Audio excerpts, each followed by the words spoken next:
Assalamualaikum warahmatullahi wabarakatuh. Sebelumnya, kami dari kelompok 2 izin menampilkan hasil diskusi kami mengenai analisis PT Indosemen Tunggal Prakasa Tbk.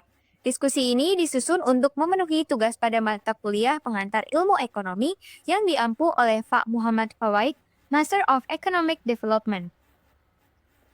Next. Sebelumnya, saya sebagai moderator pada sisi presentasi kali ini ingin memperkenalkan anggota kelompok kami yang terdiri dari Arvidia Naila Farasah, Ari Mukti, Muhammad Solefuddin, saya sendiri Rahma Anissa, dan Rizky Darmawan Al-Hasbi. Berikut adalah pokok materi yang akan dibahas pada presentasi kali ini. Pokok bahasan yang pertama, yaitu latar belakang dan tujuan. Kedua, dampak eksternalitas positif dan negatif. Yang ketiga, fakta. Keempat, produk knowledge. Kelima, kesimpulan. Dan yang keenam, lampiran. Selanjutnya akan diterangkan oleh rekan saya. Selanjutnya adalah latar belakang dari PT Indosemen ini sendiri. Pabrik ini didirikan pada tahun 1975 dan PT Indosemen ini adalah salah satu produsen semen terbesar di Indonesia yang memproduksikan semen dengan produk yang banyak dipakai oleh berbagai kalangan. Saat ini Indosemen memiliki 13 pabrik dengan total produksi semen sebesar 24,9 juta ton per tahun. Pabrik Indosemen yang kami kunjungi berlokasi di Citerap merupakan salah satu pabrik besar dan terkenal di kawasan tersebut. Boleh next? Selanjutnya ada tujuan. Yang pertama, mengetahui dampak keberadaan PT Indosemen terhadap perkembangan di sekitar wilayah pabrik. Yang kedua, dapat mengetahui fakta apa saja yang terkait dengan sejarah dan perkembangan dari PT Indosemen. Dan yang terakhir, mengetahui apa saja hasil dan manfaat produk PT Indosemen. Materi selanjutnya akan dijelaskan oleh rekan saya. Baik, selanjutnya ada dampak eksternalitas, baik positif maupun negatif. Di sini bisa kita lihat ada dampak positif, yaitu memberikan banyak peluang kerja. Jadi peluang kerja ini bukan hanya dari dalam pabrik, tetapi ada juga dari luar pabrik. Dan mayoritas yang bekerja di pabrik tersebut itu masyarakat yang tinggal di Jakarta, Bekasi, Tangerang, dan lainnya. Nah, pekerjaan yang di luar pabrik itu contohnya bisa kita lihat dari pedagang-pedagang kaki lima yang berjualan berbagai macam makanan, minuman, mulai dari makanan ringan hingga makanan berat. Selain itu juga di sebelah kiri dapat kita lihat ada toko brownies lapis Bogor yang terkenal di daerah Bogor, Cibinong, Citerap, dan sekitarnya yang dimana biasanya dijadikan oleh-oleh bagi karyawan yang bekerja di daerah situ. Nah, yang kedua itu ada peningkatan infrastruktur seperti fasilitas jalanan, fasilitas umum lainnya seperti tempat beribadah, rumah sakit, ataupun seperti sekolah. Nah, di sini dapat kita lihat ada salah satu perbaikan jalan yang terletak di wilayah Cibinong, tepatnya di depan Pasar Cibinong sampai dengan SMP Negeri 1 Cibinong. Yang dimana saat perbaikan jalan ini tuh memanfaatkan hasil produksi dari pabrik tersebut, yaitu dengan menggunakan semennya. Mengapa demikian? Karena kami meneliti langsung dan mewawancara ataupun menanyakan langsung kepada pekerja yang sedang memperbaiki jalanan tersebut.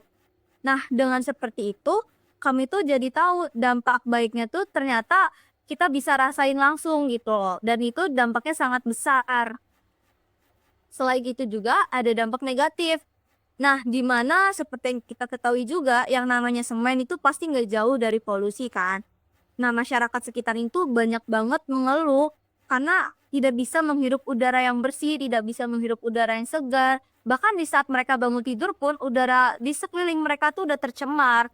Terkecuali kalau adanya turun hujan, mereka dapat menghirup udara yang segar. Nah, selain dari polusi pabrik ini, banyaknya juga polusi-polusi dari kendaraan. Karena pasti banyak mobil-mobil besar yang keluar masuk dari pabrik. Terus juga ada kendaraan dari karyawan, baik roda 2 maupun roda 4. Nah, itu juga dapat menimbulkan polusi. Bahkan untuk para pekerja ini diwajibkan atau dianjurkan untuk mengenakan masker dikarenakan sangat berbahayanya polusi yang ada di dalam pabrik tersebut.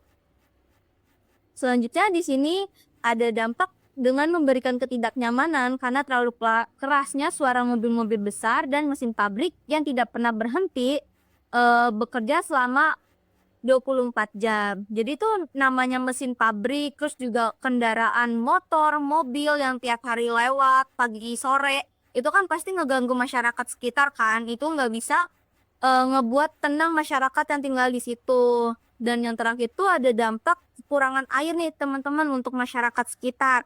Kenapa bisa sampai kekurangan air? Karena nih pabrik ini tuh terlalu banyak mengkonsumsi air atau mereka tuh lebih banyak untuk pembuatan semennya, terus juga untuk kebutuhan karyawan sehari-hari. Pasti kan untuk karyawan-karyawan yang rumahnya jauh tuh lebih sering untuk mandi di pabrik tersebut kan. Terus juga ada kebutuhan untuk membuang air kecil, membuang air besar dan lainnya.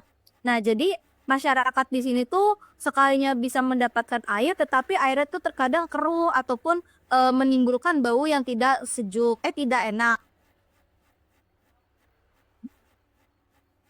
Selanjutnya akan dijelaskan oleh rekan saya. Oke, materi selanjutnya yaitu fakta. Fakta yang pertama yaitu tentang cikal bakal perusahaan. Dikenal saat ini adalah dengan merek kenamaan 3 roda dan merek baru yaitu Raja Wali. Sejarah PT Indosemen Tunggal Prakarsa Tbk diawali pada 1975 dengan rampungnya pendirian pabrik Indosemen yang pertama di Ciderep, Bogor, Jawa Barat pada Agustus 1975. Pabrik yang didirikan PT Distins Indonesia Cement Enterprise dan memiliki kapasitas produksi terpasang tahunan 500.000 ton ini mulai beroperasi. Dalam kurun waktu 10 tahun setelah beroperasinya pabrik pertama, perseroan membangun 7 pabrik tambahan sehingga kapasitas produksi terpasangnya meningkat menjadi sebesar 7,7 juta ton per tahun. Fakta yang kedua yaitu tentang pendirian PT Indosemen Tunggal Prakarsa. Perkembangan perseroan berlanjut dengan didirikannya PT Indosemen Tunggal Prakarsa pada tanggal 16 Januari 1985 berdasarkan Akta Pendidikan nomor 227 dibuat di hadapan Notaris Ridwan Suselo SH selaku notaris publik di Jakarta yang disahkan oleh Menteri Kehakiman Republik Indonesia dalam Surat Keputusan nomor C22876 HT 0101 TH 85 tanggal 17 Mei 1985 dan diumumkan dalam Berita Negara Republik Indonesia nomor 57 tambahan nomor 946 tanggal 16 Januari 1985. PT Indosemen Tunggal Prakarsa didirikan untuk melebur ke-6 perusahaan tersebut dan mengelola serta mengoperasikan ke-8 pabriknya dalam satu manajemen yang terpadu. Akta pendiri Indosemen kemudian mengalami perubahan dengan Akta Notaris nomor 81 dibuat di hadapan Beni Kristianto SH, Notaris Publik di Jakarta, yang disahkan oleh Kementerian Kehakiman Republik Indonesia dalam Surat Keputusan nomor C23641 HT 0104 TH 85 tanggal 15 Juni 1985 dan menetapkan bahwa semua saham ekuitas yang dimiliki ke-6 perusahaan berbeda tersebut telah diakuisisi oleh Indosemen melalui penerbitan sahamnya sendiri. Fakta yang ketiga yaitu Indosemen menjadi perusahaan terbuka. Pada tahun 1989, PT Indosemen Tunggal Prakarsa melakukan penawaran umum saham perdana dan menjadi perusahaan publik serta menyesuaikan namanya menjadi PT Indosemen Tunggal Prakarsa Tbk. Perseroan pertama kali mencatatkan sahamnya di Bursa Efek Indonesia dengan kode INTP pada tanggal 5 Desember 1989. Kantor pusat perseroan berlokasi di Wisma Indosemen, lantai 13, dan Jalan Jenderal Sudirman, KAF 70 sampai 71, Jakarta Selatan. Saat ini, entitas induk terakhir perseroan adalah Heidelberg Cement AG berbasis di Jerman yang melakukan salah satu perusahaan manufaktur bahan bangunan terintegritas terbesar di dunia dan pemain terkemuka di pasar agregat, semen, dan beton siap pakai, dan aktivitas lainnya yang menjadikan perusahaan mempekerjakan sekitar 62.000 orang pegawai yang tersebar di 3.000 lokasi di lebih dari 60 negara. Materi selanjutnya akan dibacakan oleh rekan saya. Baik, selamat malam semuanya. Saya akan mempresentasikan tentang product knowledge daripada PT Indosemen Tunggal Prakasa Terbuka atau TBK sebagai salah satu produsen semen terbesar di Indonesia. Masuk pada produk pertama, produk utama yakni semen Portland atau Ordinary Portland Cement, singkatannya itu OPC. Semen apa ini? Yakni sebuah semen jenis semen yang paling umum digunakan dalam konstruksi. Produksi ini tersedia menjadi 3 tipe. Pertama ada tipe untuk konstruksi umum seperti bangunan, jembatan, dan jalan raya. Tipe kedua ada sejenis semen yang cocok untuk bangunan yang membutuhkan ketahanan terhadap sulfat sedang seperti saluran air atau irigasi atau biasa kita pahami sebagai irigasi. Tipe selanjutnya adalah sejenis semen yang dirancang khusus untuk lingkungan yang mengandung sulfat tinggi seperti konstruksi di pesisir pantai, semisal jembatan Suramadu. Nah, dia menggunakan semen Portland OPC yang tipe ketiga. Penggunaan semen Portland ini ideal untuk pembangunan gedung, jembatan, dan proyek infrastruktur umum. Serta keunggulan dari semen Portland itu sendiri yakni kekuatan yang konsisten, daya tahan tinggi, dan sesuai standar SNI atau ASTM. Masuk pada produk yang kedua yakni semen putih atau white cement. Apa itu? Semen putih memiliki kandungan besi rendah, lebih rendah dari semen yang lain, sehingga memberikan warna cerah. Contohnya, ketika kalian ada yang sedang renovasi rumah atau sedang mendekor, semen putih ini dipakai untuk ornamen bangunan luar seperti ini. Untuk penghalusan itu menggunakan semen putih karena kandungan besi dari semen putih ini lebih rendah sehingga lebih memberikan warna lebih cerah gitu. Keunggulan dari semen putih ini adalah mudah diaplikasikan dan memiliki ketahanan yang baik terhadap cuaca luar ruangan. Produk yang ketiga adalah semen sumur minyak atau oil well cement, yakni sejenis semen khusus untuk kebutuhan industri minyak dan gas bumi.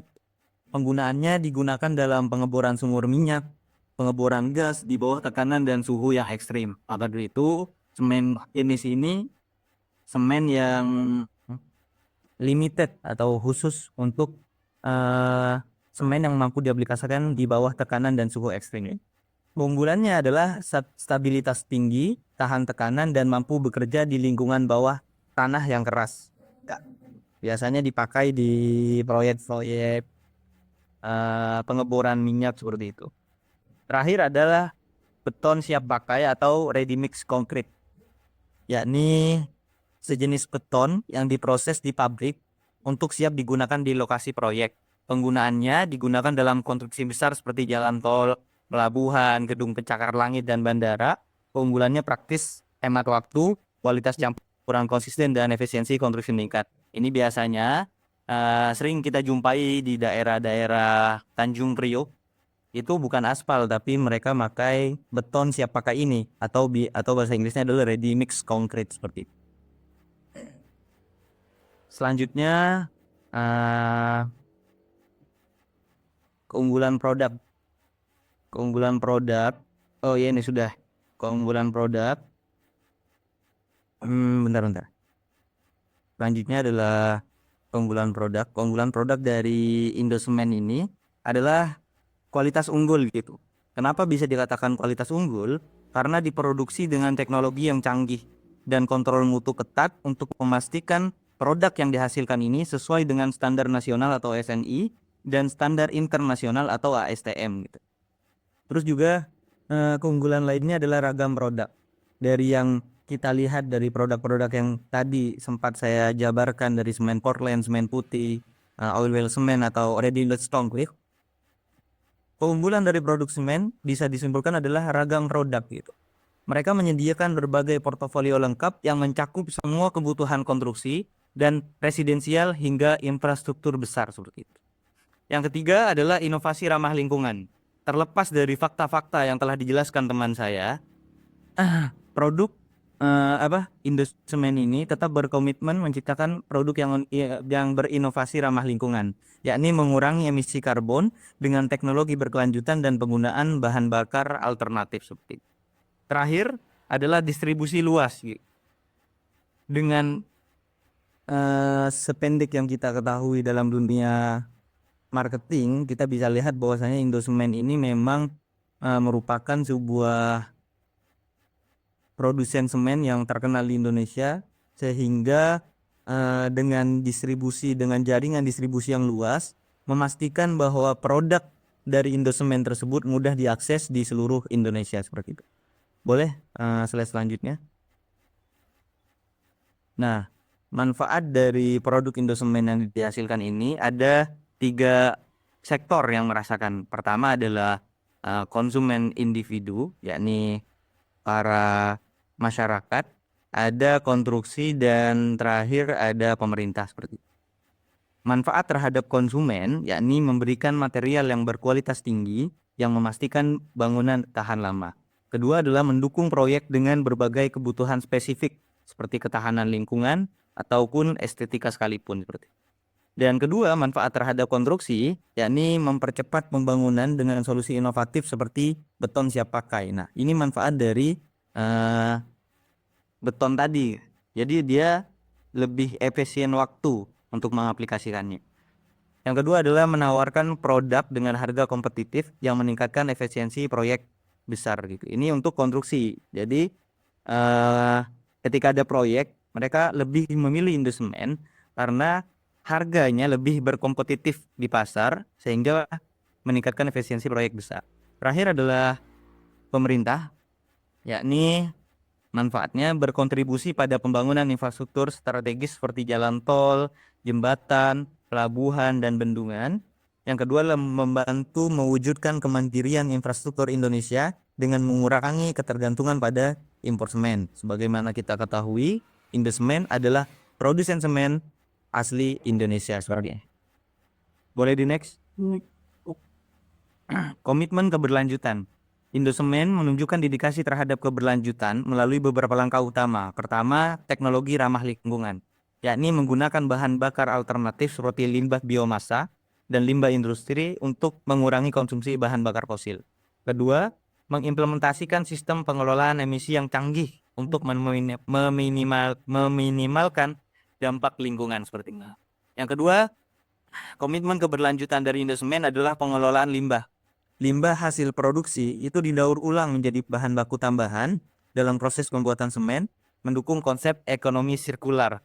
Jadi tidak mencemari dari lingkungan sekitar, karena sisa-sisa dari produk ini didaur ulang kembali sebagai bahan baku tambahan. Selanjutnya adalah program CSR. Apa itu CSR? CSR adalah Corporate Social Responsibility atau tanggung jawab sosial perusahaan, yakni konsep di mana perusahaan memiliki tanggung jawab untuk memberikan dampak positif terhadap masyarakat, lingkungan, dan ekonomi di luar keuntungan bisnisnya gitu. Jadi tidak melulu tentang cuan istilahnya, tapi ini adalah beban moral dari perusahaan untuk memberikan impact yang positif terhadap lingkungan sekitar.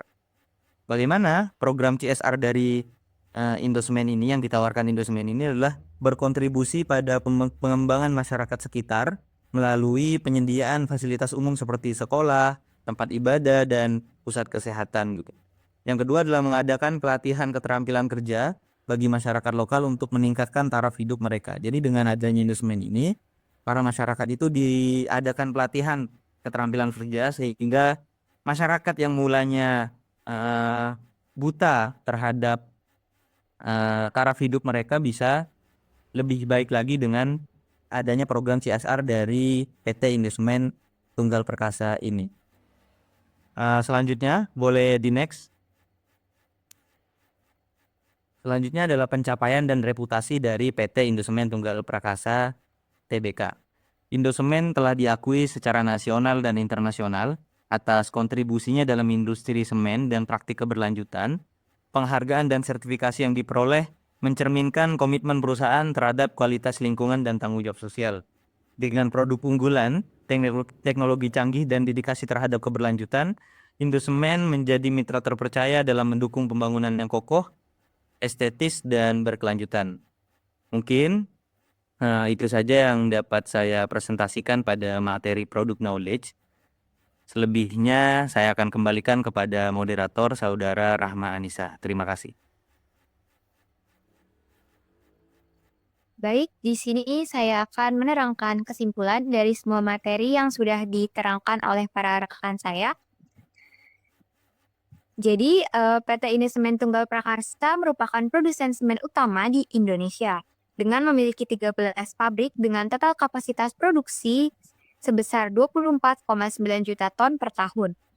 Nah, pabrik Indosemen di Citerep ini memiliki dampak yang signifikan, baik dampak positif maupun dampak negatif.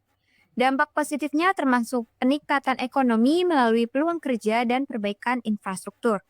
Namun, di sisi lain, dampak negatifnya mencakup polusi yang mempengaruhi kualitas udara, suara, dan air. Tantangan operasionalnya juga ada seperti kondisi cuaca buruk dan juga masalah logistik. Indosemen dimulai pada tahun 1975 dengan pendirian pabrik pertamanya di Citerep, Bogor, Jawa Barat. Indosemen menjadi perusahaan terbuka pada tahun 1989. Indosemen adalah anak perusahaan dari Heidelberg Cement Group, salah satu produsen bahan bangunan terbesar di dunia. Jumlah karyawan perusahaan ini mempekerjakan antara 5.001 hingga 10.000 pekerja. Indosemen adalah produsen semen terkemuka di Indonesia yang memproduksi produk dengan kualitas tinggi untuk berbagai sektor konstruksi. Produk utamanya meliputi semen Portland biasa atau OPC, semen putih, semen sumur minyak atau OWC, dan beton siap pakai. Perusahaan ini juga menawarkan semen campuran, material agregat, dan produk tambahan lainnya. Produk-produk Indosemen memberikan manfaat bagi konsumen individu, sektor konstruksi, serta pemerintah dan infrastruktur publik. Perusahaan ini berkomitmen terhadap keberlanjutan melalui inovasi lingkungan, pengelolaan limbah, program CSR, dan teknologi produksi yang berkelanjutan. Berikut hasil dokumentasi kami saat berkunjung ke PT Indosemen. Untuk gambar yang ada di sebelah kanan saya, itu perjalanan kami menuju PT Indosemen, sedangkan di sebelah kiri saya merupakan kantor resepsionis PT Indosemen. Nah, sebelumnya kami mohon maaf karena hanya bisa mendokumentasikan PT Indosemen dari kantor resepsionisnya saja, dikarenakan penjagaan yang sangat ketat yang dilakukan oleh tim keamanan PT Indosemen. Tetapi kami tetap dapat melihat secara langsung bagaimana proses pembuatan produk yang dihasilkan, namun tidak dapat didokumentasikan. Selain itu, kami juga dapat melihat bagaimana PT Indosemen memberikan dampak eksternalitasnya, baik dampak positif maupun dampak negatif bagi lingkungan di sekitarnya.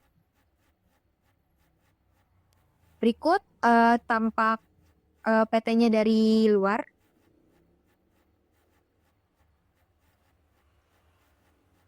Boleh di next? Oke. Sekiranya kami cukupkan untuk penampilan diskusi kali ini. Apabila terdapat kekurangan, mohon dimaafkan, serta kami mengharapkan saran dan kritik yang membangun dari para audiens. Kurang lebihnya mohon dimaafkan sekali lagi. Wassalamualaikum warahmatullahi wabarakatuh.